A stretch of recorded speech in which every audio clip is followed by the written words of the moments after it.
Excelente, pues muy buenos días, tardes, noches tengan todos ustedes quienes se conectan en este espacio de Filosófica Pro Paz. Y después de un año, pues de no subir algún video o algún espacio de conversación o reflexión, para mí es un gusto el día de hoy compartir esta mañana con Fernando Montiel. Este, pues él es entrenador, consultor, escritor sobre procesos de paz, un conocedor muy serio y profesional respecto al pensamiento de Johann Galtung. Y justamente, pues platicando con Fernando, encontrándonos ahora en el mes de febrero, precisamente cuando fallece el profesor, pues empezamos una amistad a distancia muy agradable, que por cierto agradezco, Fernando, esa amabilidad tuya, esa humildad y sencillez de comenzar esta comunicación que finalmente el día de hoy se concreta en una primera conversación que mencionábamos sobre comenzar a conversar, a recuperar pues el legado de Johann Galtung, los elementos del método Trascend de construcción de paz. Y bueno, pues bienvenido, Fernando. No sé si a la breve presentación, a lo mejor incluso pues muy escueta a todo lo que ha sido tu aportación en estos campos, tú quisieras agregar algo para presentarte en este espacio. Muchas gracias, Mitch. En primer lugar, yo te quisiera agradecer la iniciativa de haber enviado esa primera comunicación para establecer un vínculo que nos tiene ahora aquí sentados, ¿no? Yo creo que esa es una de las primeras y más importantes enseñanzas que dejó el profesor Galton en materia de construcción de paz, es que tú no tienes que esperar que los demás hagan las cosas, tú tienes que tomar la iniciativa para hacerlas, ¿no? Entonces el mundo cambia en la medida en la que uno cambia. No se reduce a eso, al cambio del mundo, pero por ahí pasa, ¿no? Y en ese sentido, digamos, esta iniciativa tuya se inscribe plenamente en aquello en lo que quería el profesor para la construcción de paz, la vinculación de las personas, ¿no? Eso es muy importante.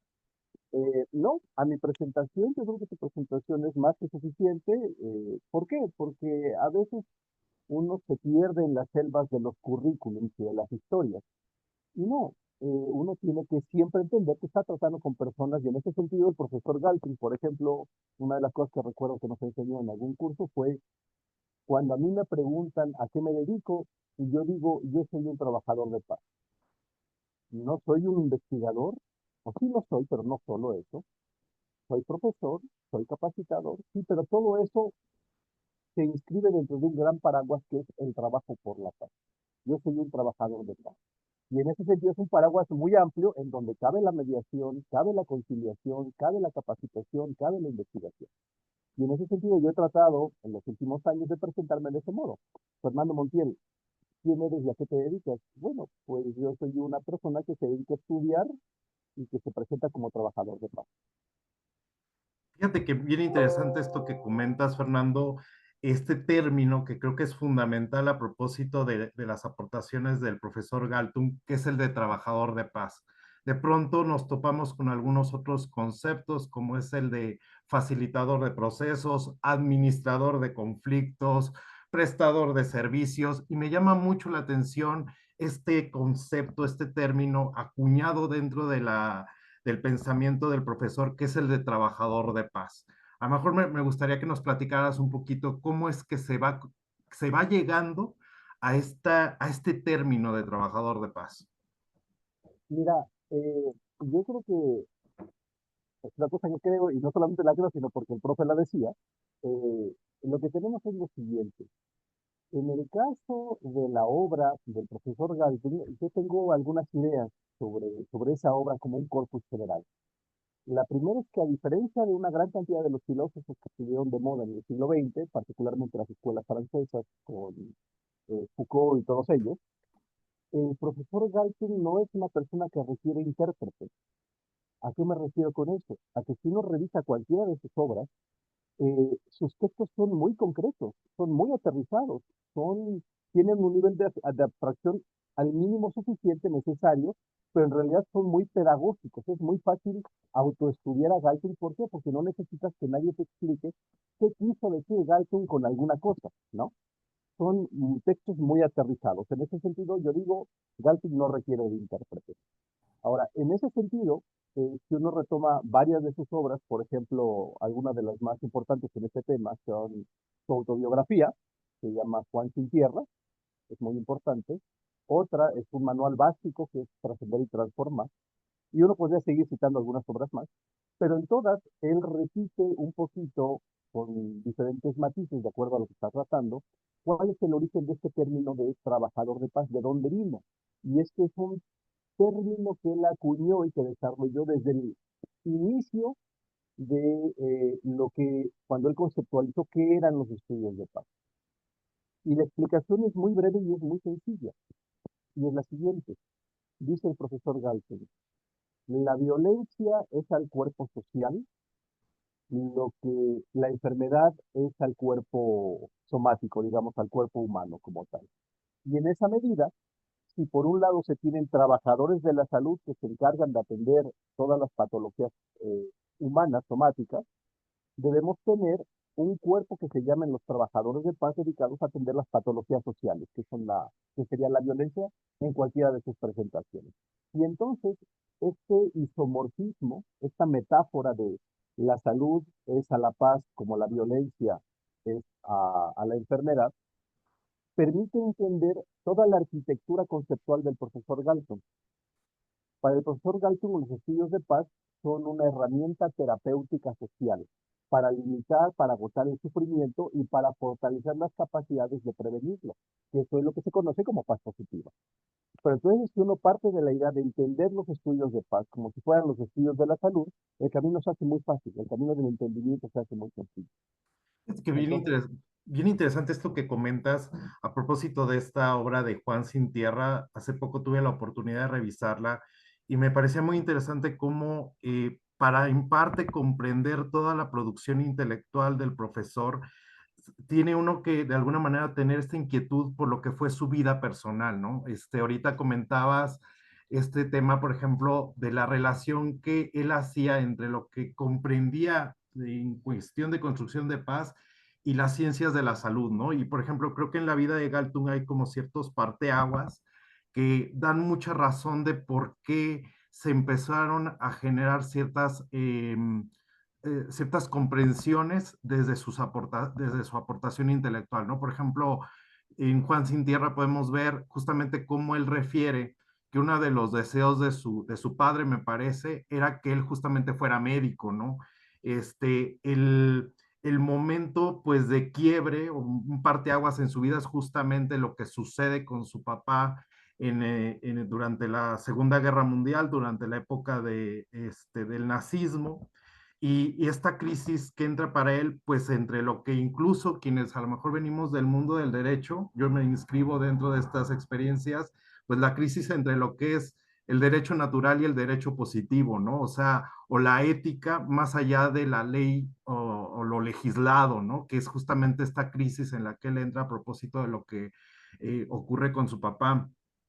Y finalmente, pues toda su vida va como encaminada a reconocer en un momento, sobre todo, no sé si estés de acuerdo conmigo, principios, mediados de los 50, cuando él justamente se da cuenta a propósito de todos estos momentos históricos, pues que se había hablado mucho de paz, pues en el punto de vista como ontológico, a lo mejor de la filosofía, de la religión, pero no había como tal cual un campo de investigación académico o un corpus de investigación, ¿no? Pero cómo esto, al final, insisto, está vinculado con su propia vida y sus propias experiencias de esas violencias a mediados del siglo XX, en las cuales pues las ciencias sociales de alguna manera quedaban insuficientes para dar razón de esos niveles de violencia que se habían alcanzado en el siglo XX, ¿no? Y que me parece que el profesor Galtung lo pudo visibilizar y discernir con mucha claridad en su tiempo.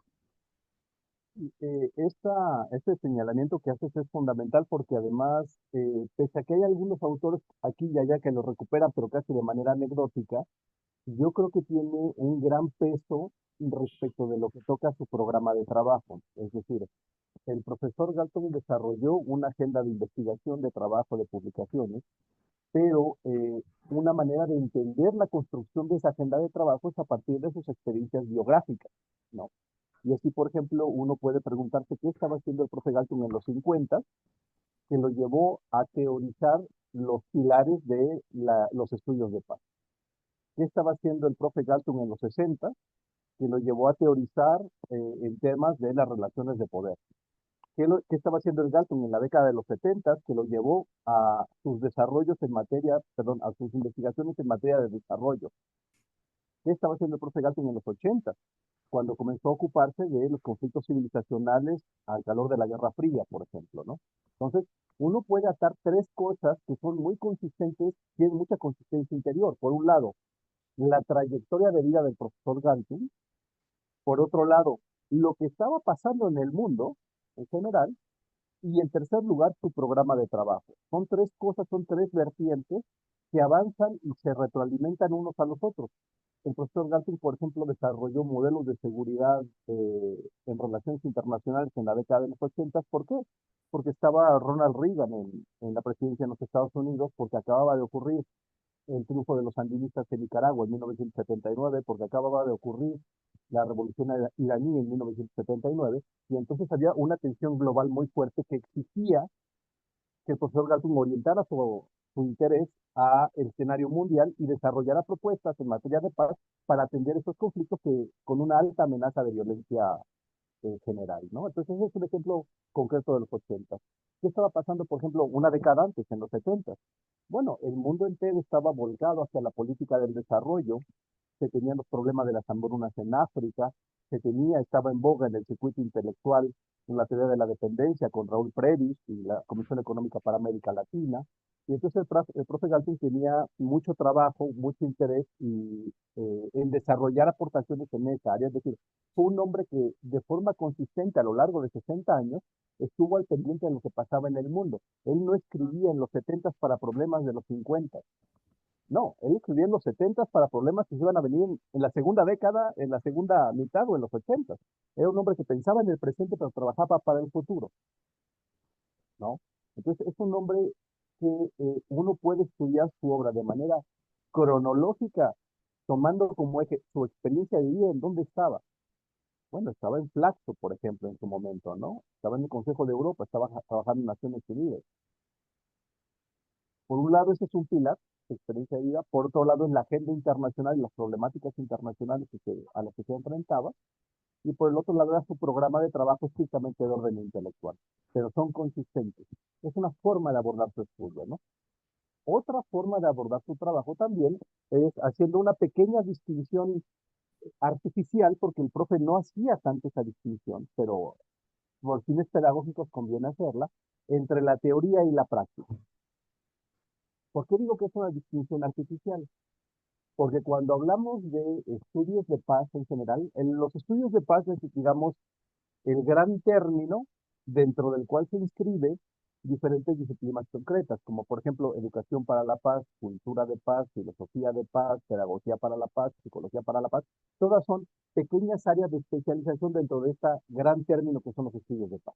Bien, cuando el profe Galtung conceptualiza los principios básicos sobre los cuales se tiene que diseñar la epistemología de los estudios de paz, de hecho, esto está desde los documentos fundacionales del Instituto de Investigación para la Paz en Oslo, el primer centro de investigación para la paz en 1959, si no me equivoco.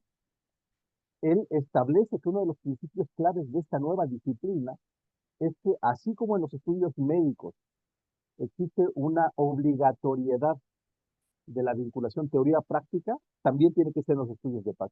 Los estudios de paz solamente teóricos no son estudios de paz, son estudios filosóficos o de ciencia política, pero no de paz.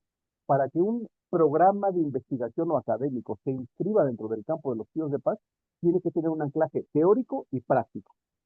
Y el profe utilizaba una metáfora para explicar este anclaje. Decía, de nada te sirve que tú vayas con un médico y el médico te tome una muestra de sangre, te tome una muestra de orina, te haga algunas evaluaciones y te diga, bien, ya tengo toda la información respecto de tu estado de salud, ya sé qué es lo que pasa. Ok, ¿cómo me curo? No, es que yo solamente hago medicina en la teoría, yo no hago medicina en la práctica. Decía el profe Galton, exactamente ese déficit es el que tendríamos cuando Un investigador para la paz solamente hace teoría y no práctica. Cualquier esfuerzo de paz tiene que tener un planteamiento teórico, sí, pero también traducirse en una actividad práctica. ¿Cómo construir paz en el mundo real? No solamente en el circuito de las ideas. Y en ese sentido el profe era muy pedagógico y decía, mira, no es en realidad tan difícil, porque no hay nada más teórico que una buena práctica. Es decir, si tú experimentas el mundo y te lanzas a los conflictos y tratas de participar en ellos, eso es profundamente teórico porque te alimenta intelectualmente. Entonces, por eso decía, no hay nada más teórico que una buena práctica y nada más práctico que una buena teoría. Hay que recordar, y nuevamente vuelvo a lo que decías, Nick, este anclaje biográfico del profe, hay que recordar que el profe tenía una fuerte orientación budista, Sí. una fuerte orientación, una fuerte inclinación hacia las filosofías orientales, en donde, por ejemplo, el símbolo del yin y el yang expresa mucho y muy bien esta relación dinámica, donde lo blanco y lo negro se juntan y dentro del área negra hay un punto blanco y dentro del área blanca hay un punto negro. Quítale los colores y ponle palabras, es teoría y práctica. Todo lo teórico tiene un elemento práctico, dentro del elemento práctico hay algo teórico, y entonces es una interconexión muy dinámica. Mm.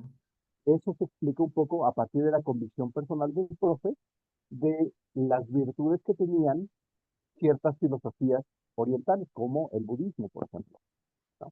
Y no cualquier budismo, sino un budismo en particular, el budismo mahayana, que es Ujú. con el que más simpatizaba el profesor. Pero a donde voy es que estos entendimientos personales se traducen en modelos teóricos que después aterrizan en propuestas y métodos prácticos, como el método Transcend. Fíjate que ahorita que comentabas esto, a ver, aquí tengo como una inquietud. A partir de las investigaciones del profesor Galtung, eh, pues comentabas, ¿no? Entiendo yo, empieza un desarrollo teórico propiamente de la paz que empieza a generar como varias ramificaciones, ¿no? Por ejemplo, pues en la ciencia política se empieza a hablar de estudios, por ejemplo, de resistencia pacífica, en el campo del derecho, por ejemplo, de los métodos alternativos de solución de conflictos, en economía, por ejemplo, de medios de autosustentabilidad. O sea, empieza a haber como una ramificación. Y dentro de estas ramificaciones hay, no sé si fuera como una continuación dentro de los estudios de paz, o más bien una ramificación, lo que sería, por ejemplo, la filosofía de la paz, que sobre todo hay algunas universidades, por ejemplo, la Cátedra UNESCO, con pensadores como Vincent Martínez Guzmán, que han desarrollado pues una serie de planteamientos muy interesantes de filosofía de la paz.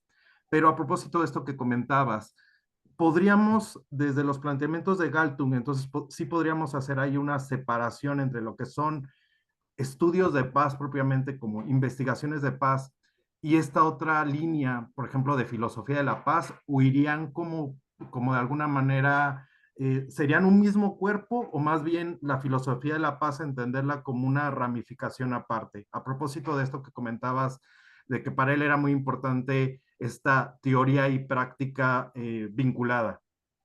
Sí, a mí me parece que la mejor forma de aproximarse a esa distinción que estás haciendo es básicamente la categorización estándar de ciencias básicas y ciencias aplicadas, ¿no?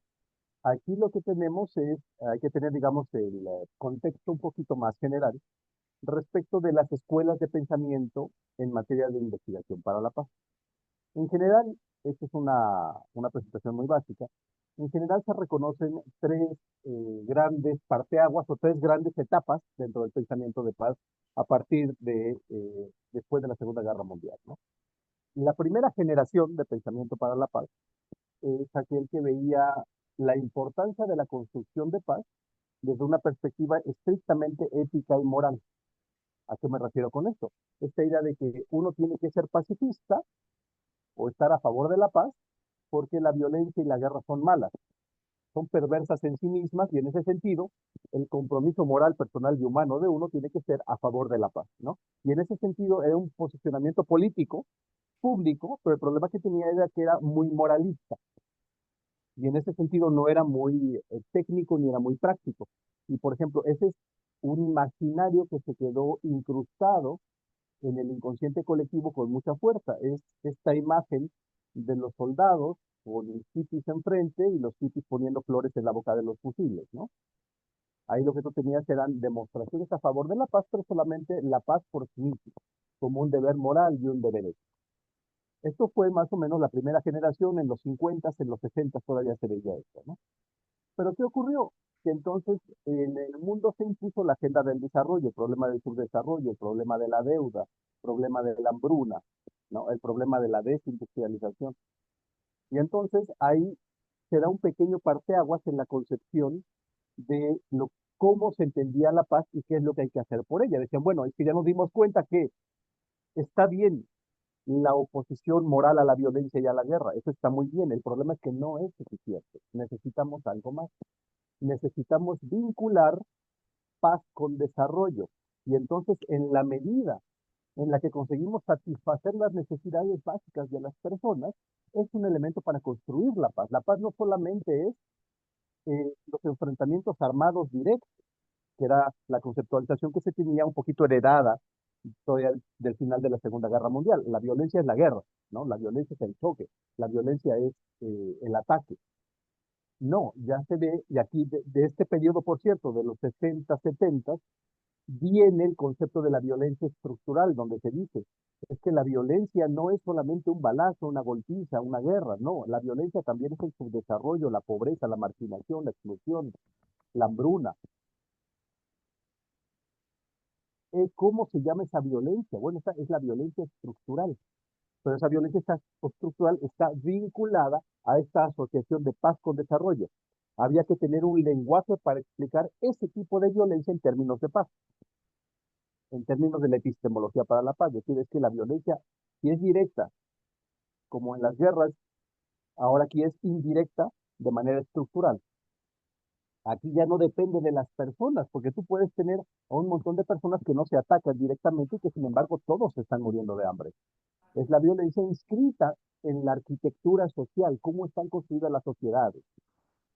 Ahí tienes violencia estructural, desarrollo eh, y una aproximación diferente a la construcción de paz, ¿no? No es solamente ya un tema moral, ya también es un tema de desarrollo. Y esta es una concepción que entonces se va volviendo cada vez más compleja. Y se conservó esta segunda generación de la concepción de la construcción de paz hasta finales de la Guerra Fría, 89-91, más o menos. ¿Qué ocurre a partir de ese momento? Y es a donde nos lleva donde estamos ahora, lo que se conoce como la tercera generación de pensamiento por la paz, donde dice, bueno, ok, ya tenemos ciertas políticas de desarrollo, ya está la Comisión Económica para América Latina y las diferentes instancias de Naciones Unidas, la OMS, por ejemplo, la OIT, las diferentes UNICEF, ACNUR, todo el Consejo Económico y Social de Naciones Unidas, ¿no? Ok, ya tenemos eso y sin embargo sigue habiendo violencia. Y ya no es la violencia clásica de las guerras. Ahora tenemos tipos de violencia más específicos, más soterrados, a veces no más difíciles de identificar. ¿Qué es lo que necesitamos? Necesitamos una especialización técnica en la construcción de paz. Ya no es solamente ponernos moralmente, ya no es solamente política de desarrollo, ahora necesitamos enfoques de paz especializados por disciplina. Y es donde viene exactamente lo que te estabas diciendo. En el derecho, ¿qué se desarrolló? Los medios alternos de solución de conflictos. Mediación, negociación, conciliación y arbitraje. En estudios de medios, ¿qué se desarrolló? El periodismo para la paz. En psicología, ¿qué se desarrolló? Bueno, vino desarrollos importantes en manejo del trauma y procesos de reconciliación. En política, en ciencia política, ¿qué se desarrolló? Enfoques en eh, teoría de la acción no violenta, por un lado, y en el sentido más práctico público, infraestructuras para la paz. En la pedagogía y las ciencias de la educación, ¿qué se desarrolló? Bueno, la educación y la cultura de paz, los modelos de educación y cultura de paz.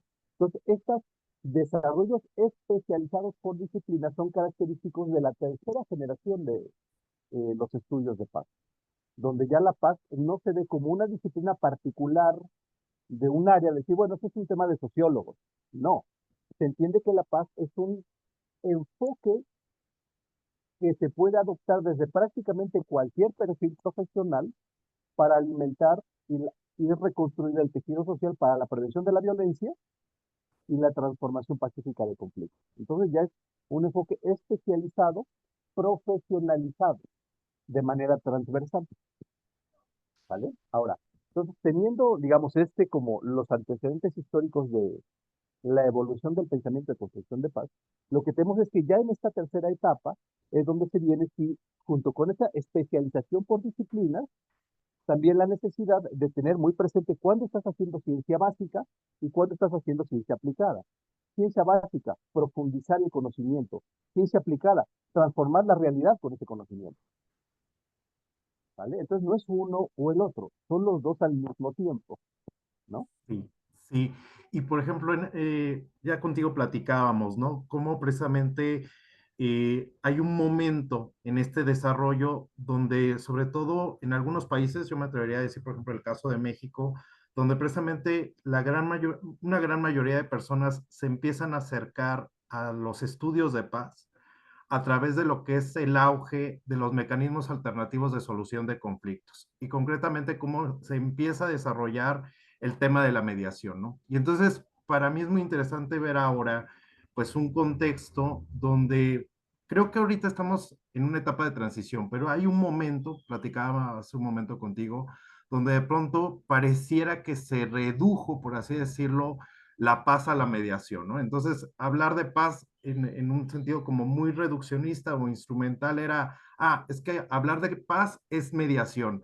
Y esto que tú comentas es interesante, me parece, porque creo que el profesor sí tenía muy claro que hablar de paz o de construcción de paz era mucho más amplio. O sea, que la paz, que la mediación es un proceso de diálogo con ciertas características, es importante, aporta, digamos, quienes estamos incluso inscritos en esta forma de trabajo, estaríamos dentro de lo que ahorita acabas de comentar como ciencia aplicada, ¿no?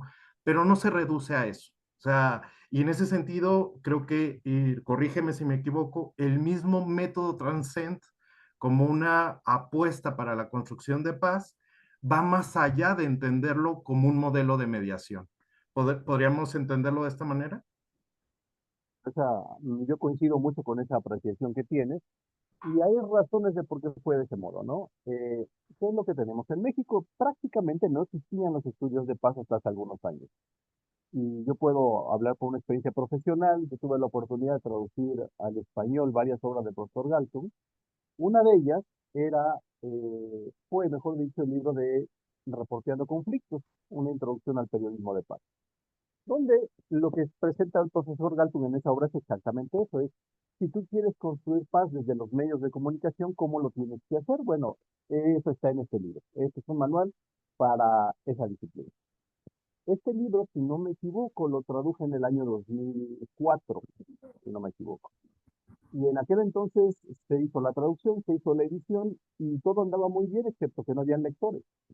No había ningún interés en la construcción de paz desde los medios de comunicación. Nada. Y entonces es un producto intelectual que prácticamente se me quedó parado ahí. No hubo forma de circularlo, no había a quien le interesara ese enfoque. ¿Qué ocurrió después? Que en México vino en el año 2006 la guerra contra el narco. Y con la declaración de la guerra contra el narco, la violencia se disparó a un nivel estratosférico. No en 2006, pero sí un año después, 2007. Y la explicación es que la guerra se declara a finales del 2006. Entonces el resultado comenzó a verse en el 2007. Bueno, tal era el nivel de la violencia, tal era el nivel del sufrimiento público y social, que para 2008 a mí se me agotaron los 1000 ejemplares que tenía yo eh, editados del libro Reporteando Conflictos. ¿Por qué? Porque lo que 2 años antes era un campo, era una necesidad básicamente no detectada, no leída, para el 2008 ya era una urgencia. Y esa urgencia también se tradujo a nivel institucional con la reforma del sistema de justicia penal, que introdujo los medios alternos de solución de conflictos al Código Penal, ¿no? Es decir, antes del 2008 no existía la mediación como una herramienta institucional del Poder Judicial.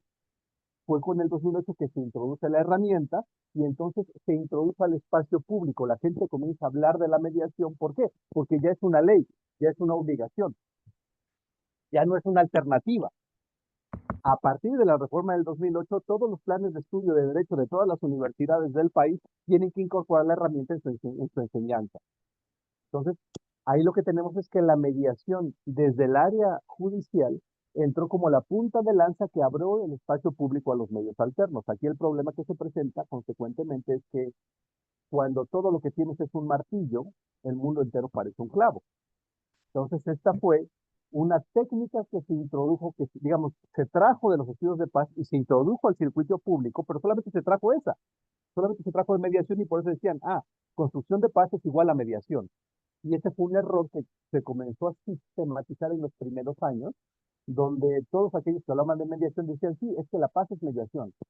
Y uno tenía que luchar un poquito en contra de esa inercia diciendo, no, la mediación es una de las herramientas de construcción de paz, pero no es la única, hay muchas otras. Hay procesos de diálogo que no pasan por la mediación. Fíjate, es interesante. Toda mediación es un diálogo, sí, pero no todo diálogo es una mediación. No es lo mismo. Por ejemplo, hay procesos de diálogo que no pasan y no son mediación, como por ejemplo los procesos de reconciliación. Los procesos de diálogo, sí, para el análisis y el diagnóstico de conflictos, sí, pero eso no es mediación. La mediación es una herramienta muy concreta para la transformación pacífica de conflictos. Entonces, esta, digamos, esta inercia de reducir los estudios de paz a la mediación fue muy fuerte los primeros años, digamos, desde el 2008 como hasta el 2016 más o menos. Fue muy fuerte. Pero a partir de 2016 o por ahí así, comenzó a cambiar un poquito la perspectiva y decir, no, ya estamos viendo que no todo es mediación. Hay cosas que no son mediación y que se inscriben dentro de las tareas de construcción de paz, como por ejemplo la educación para la paz, la pedagogía de paz, los procesos de reconciliación, los procesos de construcción de convivencia armónica en las escuelas. Todas esas son herramientas de construcción de paz, son enfoques, son métodos, son técnicas que no son necesarias o no se reducen a mediación. Pero digamos, tuvimos que dejar pasar la ola para que la gente se asomara y buscara, bueno, ¿qué más hay? ¿No? Uno tiene que entender también que así como los conflictos tienen ciclos, los conflictos cuando no se atienden tienen fases violentas, pero nunca son eternas. Eventualmente la violencia disminuye. No se ha resuelto el conflicto, pero la violencia disminuye. Son dos cosas diferentes, conflicto y violencia. El conflicto es la base sobre la que se construye la violencia. Entonces la violencia tiene un ciclo, se activa, luego se desactiva, y si no se atiende el conflicto puede activarse otra vez, ¿vale? Entonces, en esa lógica, también tenemos que los procesos de entendimiento son similares. Cuando aparece algo nuevo en el horizonte intelectual, pues la gente se enamora del último grito de la moda intelectual, y uno tiene que esperar un poquito a que se calmen las aguas para ver después qué más hay, ¿no? Y ahorita yo creo que estamos ya en ese periodo donde hay cierto entendimiento del valor de estos enfoques y estas disciplinas, y también hay cierta curiosidad para conocer qué tanto se puede hacer desde cuántas trincheras, ¿no? Ahorita es mucho más fácil, por ejemplo, presentar propuestas en términos de educación para la paz eh, o periodismo de paz de lo que era hace 10 años. Hace 10 años era casi imposible.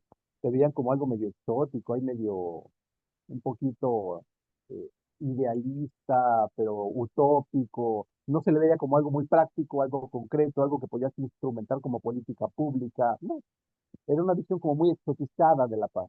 Ahorita ya se le tiene, ya hay un campo abierto para hacer una lectura más profesional del tema, ¿no? Y más diversa también. Pero sí, digamos que es un poquito la moda y vino también porque, insisto, la mediación se introduce desde el circuito judicial. Y en ese sentido, por ejemplo, también hubo que luchar mucho contra los litigantes que creían que la mediación era una herramienta exclusiva del área del derecho. Y decías, no, es que tú puedes hacer mediación social sin pasar por el derecho. Tú puedes hacer mediación comunitaria, puedes hacer mediación escolar, puedes hacer mediación familiar. Y no necesariamente tienes que pasar ni por un abogado, ni por un tribunal, ni por una escuela de derecho. Pero hubo que educarlos un poquito a entender que aunque ellos pusieron la mediación sobre la mesa, no son sus dueños. Porque el Poder Judicial hizo eso, colocó la mediación sobre la mesa y después dijo, aquí está la herramienta, pero es mía, ¿no? Entonces hubo que hacer un proceso de sensibilización para que fueran aflojando un poquito, ¿no? Y reconocieran también el espacio que tiene la mediación en otras disciplinas, como por ejemplo en el trabajo social. Totalmente. Fíjate que ahorita a propósito de todo este recorrido que tú haces, excelente, estoy totalmente pues de acuerdo, incluso yo mismo te iba escuchando y me iba situando en ese caminar que hemos ido transitando quienes trabajamos en la construcción de paz. Yo, por ejemplo, ahorita creo yo que estamos en un momento donde mucha gente ya tuvo un primer acercamiento como de capacitación precisamente a través de los métodos alternativos. Y lo que me he topado en muchas formaciones es esa inquietud a partir de la práctica, decir, ¿sabes qué? Es que, bueno, me formaste en mediación, aprendí una serie de técnicas o de herramientas, pero frente a la complejidad de la realidad social, frente a la complejidad del conflicto que me toca atender a veces en mis espacios, pues me doy cuenta que las técnicas o herramientas son insuficientes, ¿no? Y entonces de pronto viene esta como ansiedad, yo la he detectado en algunos facilitadores, estudiosos del tema, de tomar pues cursos a lo mejor de profundización en diferentes modelos o escuelas de mediación, como buscando allegarse como de más técnicas y herramientas. Y hace poco, justamente en un curso con de mediación transformativa, mencionaba el ponente, ¿no?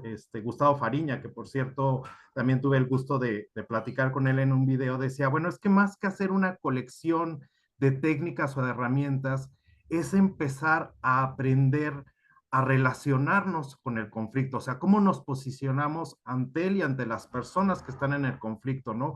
Y uno como mediador, decía él, ir reconociendo como ciertos dinamismos internos que a veces pueden obstaculizar tu rol como mediador o como trabajador de la paz, ¿no? Y en esto precisamente quería yo platicar contigo, porque me parece muy interesante que desde la propuesta del profesor Galtung en el método Transcend, algo de lo que se habla mucho es como de este autoanálisis, revisión como de un perfil social, que entiendo que es un trabajo tanto introspectivo hacia el mismo trabajador de la paz, pero también hacia afuera. O sea, es como, incluso me parece que en alguna exposición tú lo mencionabas, es como mantener un ojo adentro y otro afuera, ¿no? Y entonces ir transitar a esta comprensión de que más que una colección de técnicas o herramientas para facilitar procesos donde uno se sitúa incluso en una relación, que creo que eso lo traemos muy marcado hasta por la formación académica, universitaria, esta relación profesional de sujeto-objeto, empezamos a situarnos más en una lógica de participantes, ¿no? A ver, yo como participante, como parte de acompañar este conflicto, pues tengo que partir de tener esa revisión conmigo, pues de ese autoanálisis y estos elementos que también mencionaba el profesor del perfil social. Y bueno, a este respecto, no sé si a lo mejor me pudieras ayudar a profundizar un poquito más, a aclarar algunas inquietudes en este sentido. Sí, ahí lo que hay es, y qué bueno que lo mencionas porque todavía existe quien cae en el error de suponer que el tema de construcción de paz en general y las tareas de mediación en particular solamente dependen de la buena fe del participante o del operador, ¿no? Y no es así. Sí, por supuesto, requiere de una buena voluntad de parte del operador, en este caso el mediador o el trabajador de paz, pero no solamente es un tema de buena voluntad, también es un tema de competencia profesional. Y así, por ejemplo, volviendo a la metáfora de los estudios médicos con el profesor Galton solía decir, dice, mira, es que el mejor médico o el primer diagnóstico que tiene que hacer un médico es el autodiagnóstico. El diagnóstico de tengo una patología frente a mí, tengo el conocimiento, la voluntad y el talento para atenderla o la derivo con un especialista. Un profesional lo primero que hace es un autodiagnóstico de decir, a ver, frente al sufrimiento que tengo, eh, de cara al sufrimiento que tengo frente a mí, tengo el conocimiento, la experiencia, la voluntad para intervenir. Si me falta una de las tres, tengo que derivarlo. ¿Qué es lo que hace un médico general? Uno va con un médico cuando tiene una dolencia y el médico te diagnostica y te dice, oye, tienes un problema del corazón. No tengo la competencia en el conocimiento ni la experiencia para atenderlo, pero te puedo orientar para que vayas con un cardiólogo, que sí tiene esas características. Entonces, ahí ya no es un tema de buena voluntad, es un tema de autodiagnóstico profesional. Tengo las herramientas para intervenir con posibilidades de éxito o no. El médico general te va a decir en principio no, porque ese es trabajo de un especialista. Yo puedo atender cosas más básicas, más generales, pero más básicas. Pero tu problema es de especialista. Lo responsable es derivar al especialista. Lo mismo pasa en temas de mediación y atención de conflictos. No todo el mundo tiene que andar mediando, transformando todos los conflictos que se te atraviesan. ¿Por qué? Porque no tienes la capacidad, nadie tiene la capacidad de atender todos los conflictos. Hay gente, por ejemplo, que es muy buena para el diagnóstico de conflictos, pero muy mala para la mediación. El hecho de que sepas leer un conflicto no implica que tengas el talento práctico para hacer un ejercicio de mediación.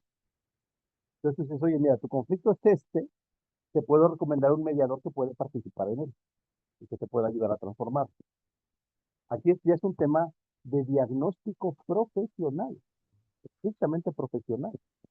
Por eso es que, por ejemplo, cuando se trata de conflictos complejos que trascienden la capacidad individual de un trabajador de paz o un mediador, lo que necesitas es un equipo de trabajadores de conflictos que operen de forma conjunta. A ver, fulano y fulano van a hacer el diagnóstico del conflicto y el mapeo de los actores e intereses. Fulano y fulano van a desarrollar un procedimiento de intervención. Y fulano van a auditar los tiempos, los movimientos y los procesos de sensibilización. Entonces tú puedes tener pequeños equipos de trabajadores de paz, cada uno especializado en una área diferente del conflicto, cuando el conflicto es grande y es complejo. Aquí el error es cuando uno cree que, como me gusta el tema de los estudios de paz, yo puedo atender cualquier conflicto. No, no es así. Si eres un profesional, eso no va a ocurrir jamás. Y de ahí la necesidad del trabajo en equipo. Entre, ma- entre más alto es el nivel del conflicto que estás destinado a atender, más vínculos, más relaciones debes de tener, no solamente con otros trabajadores de paz, sino también con otras estructuras. Por ejemplo, si el conflicto es relativamente grande, ya tienes que involucrar actores sociales que no son individuales. Por ejemplo, empresas, sindicatos, grupos de padres de familia, administrativos de las escuelas, coordinadores vecinales, gobiernos municipales. Tú necesitas generar alianzas, trascender esta idea de que tú puedes con cualquier conflicto que esté a tu alcance. No, tú a tu alcance tienes la lectura del conflicto, pero a lo mejor el conflicto es mucho más grande y mucho más profundo de lo que parece.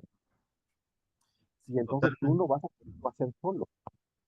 Fíjate que ahorita que te escucho, sí, totalmente de acuerdo. Incluso yo te compartía cómo pues he ido caminando en esto, en mi formación como facilitador de estos procesos, como acompañante, trabajador de paz, en los términos que estamos platicando.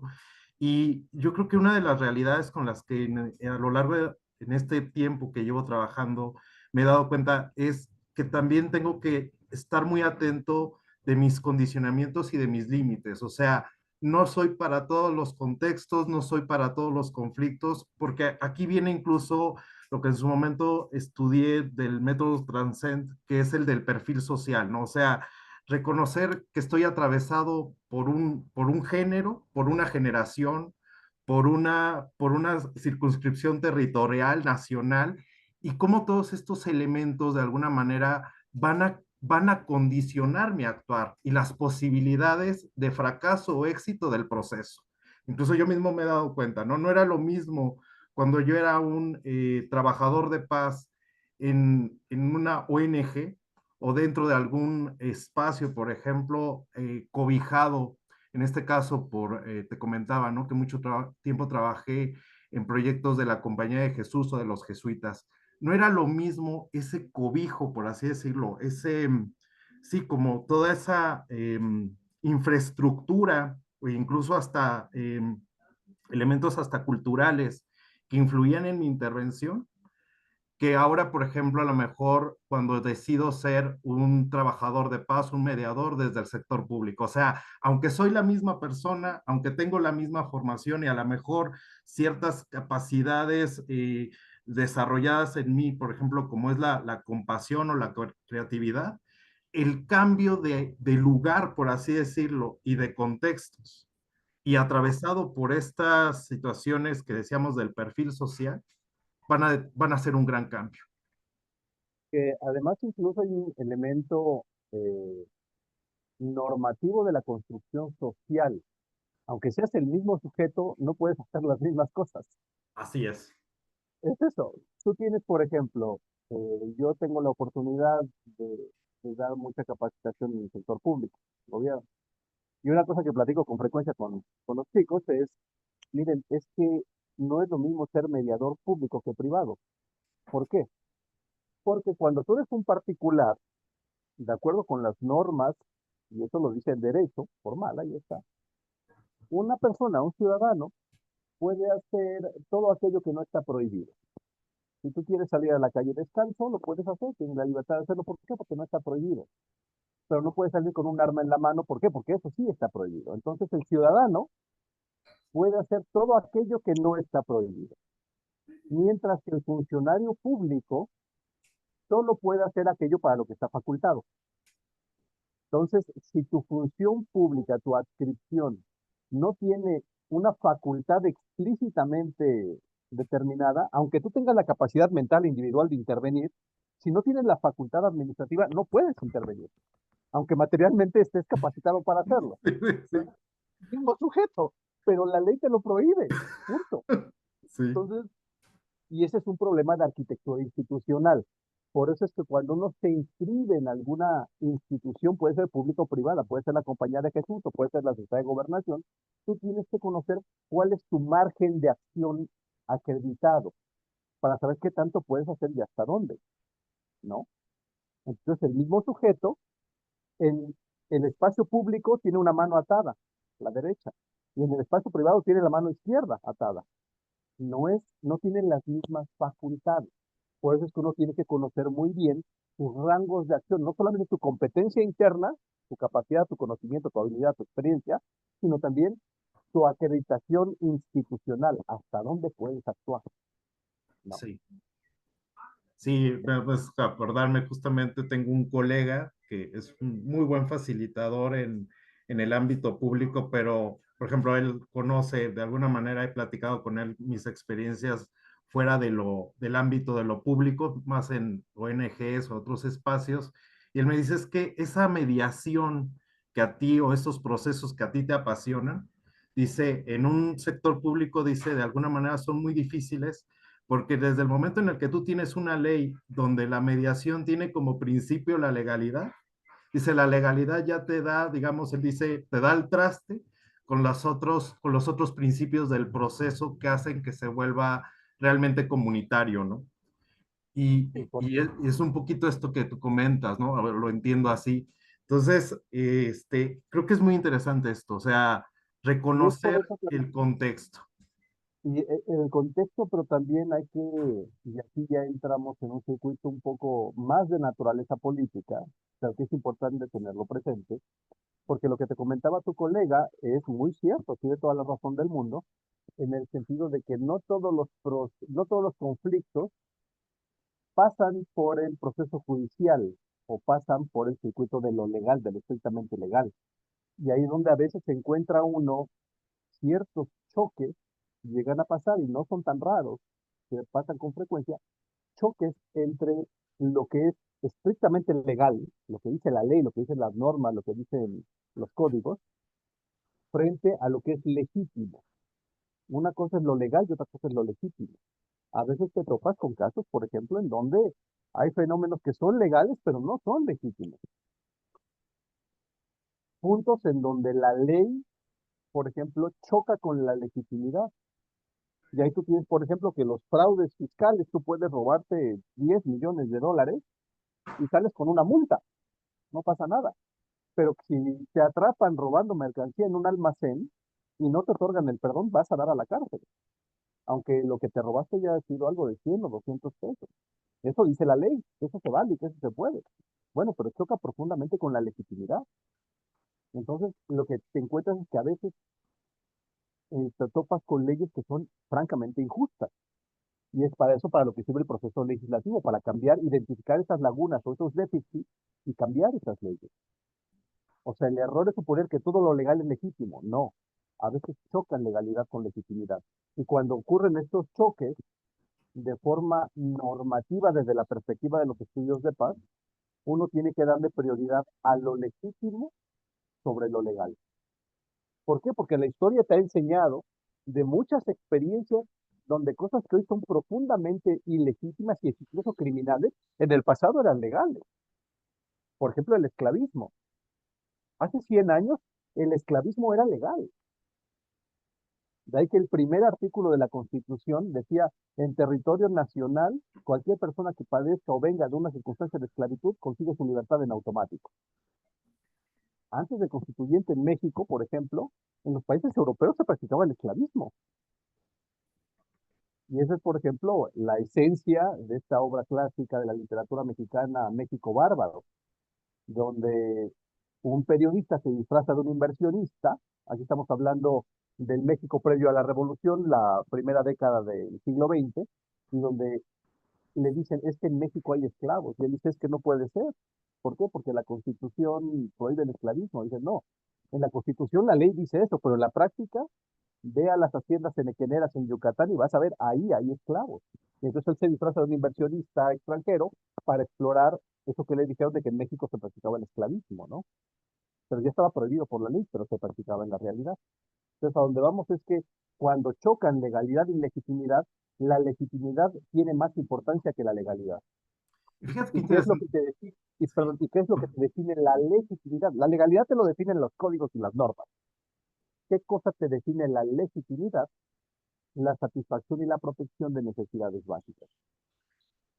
Sí, Ahí donde, sí. ahí donde hay un déficit de necesidades básicas, hay un atentado contra la paz y contra la legitimidad. Y hay veces que la ley lo protege, ¿no? No, no, y fíjate qué interesante que ahorita tocando este tema de legalidad y legitimidad, fue, creo, me parece también un tema fundamental en la vida y obra de Galtung, ¿no? O sea, precisamente a propósito del ejercicio de objeción de conciencia que él practicó en su contexto, eh, justamente en Juan Sin Tierra, en el momento en el que él está en prisión, dice que tuvo tiempo para pensar este tema precisamente a la luz de las enseñanzas de Gandhi, ¿no? Y esto me lleva también a otro tema que creo que es importante y a lo mejor con el que me gustaría cerrar contigo este espacio, que es a propósito de cómo es que estos procesos de atención del conflicto, de resolución del conflicto, pasan a una legalidad, pues la conformación desde la legalidad, a lo que mi entender ha terminado siendo, pues para facilitadores, trabajadores de paz, lo que es el dogma de la objetividad o de la neutralidad o imparcialidad, ¿no? Y digo que es como una especie de dogma porque ya está ahí como afianzado en la legislación, ya es como algo que nos dicen es que tiene que ser, y si vamos más allá de lo legislado, pues tendríamos que cuestionarnos realmente como trabajadores de paz esta objetividad o imparcialidad o neutralidad, ¿no? Que incluso es uno de los puntos que me parecen muy interesantes, de los cuales se separa, por así decirlo, la propuesta del profesor Galtung, ¿no? O sea, este tema de la objetividad y neutralidad, porque incluso me parece que tú lo has comentado en algunas conferencias, ¿no? O sea, al final el trabajador de paz trae una agenda, ¿no? Y esa agenda la tiene que explicitar y va en función de necesidades básicas, o sea, no es esa tabula rasa o el ser ajeno a lo que le sucede a las partes, sino que realmente hay que explicitar, al menos desde la comprensión del trabajo de construcción de paz del profesor Galtung, esta posición del trabajador de paz. Sí, esa lógica de que el mediador entra como una tercera parte neutral a los conflictos es una aproximación que se hizo muy popular